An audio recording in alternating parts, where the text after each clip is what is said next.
Hello everyone. In this video, we will see the third function related to dynamic memory allocation is realloc function. So before using this function, the memory should have allocated using malloc or calloc function. Sometimes the allocated memory may not be sufficient and we may require additional memory space. Sometimes the allocated memory may be much larger and we want to reduce the size of allocated memory.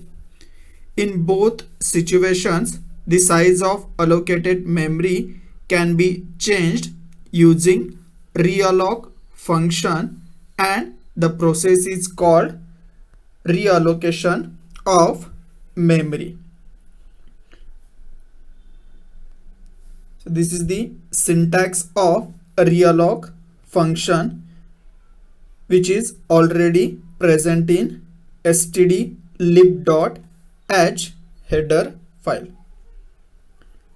Void pointer, then realloc, and in brackets first argument is void pointer variable, and it is used to get the address of new memory block allocated or address of previous memory block allocated. And second is for size of new block. Realloc is the name of function and the return type is void pointer, which returns the address of first memory location. So if you see the return type, instead of using data types like int, float, the return type is void. So why the return type void is used? So basically void is a generic data type and it can be converted in any data type later on by using the typecasting method. The return type void is used because we don't know at the starting realloc function is used for which particular data type. So that's why it is used with return type void. Realloc changes the size of block by extending or deleting the allocated memory at the end of the block. If the existing allocated memory can be extended, PTR value will not be changed. If the existing allocated memory cannot be extended, this function allocates completely a new block and copies the contents of existing memory block into new memory block and then deletes the old memory block. Now we will see how we can use this realloc function.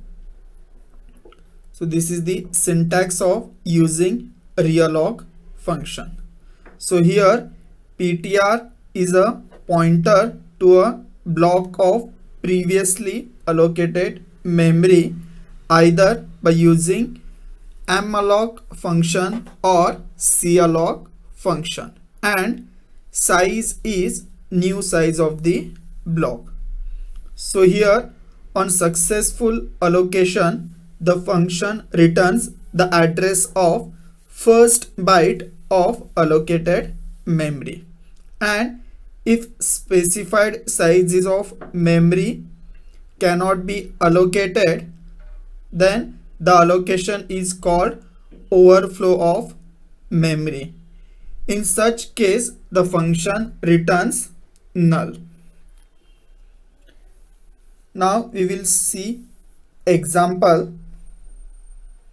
So here we have declared one pointer variable, that is PTR. In the next line, by using malloc function, we have allocated 12 bytes of memory in the memory block, and in the third line, suppose we want to extend the allocated memory, means previously we have blocked 12 memory size, but if you require more memory block, then by using realloc function we can change the size which is previously allocated. So now by using realloc function we are increasing the size of allocated memory. So by using realloc function we have changed the size of memory block from 12 to 20. So this is the another example.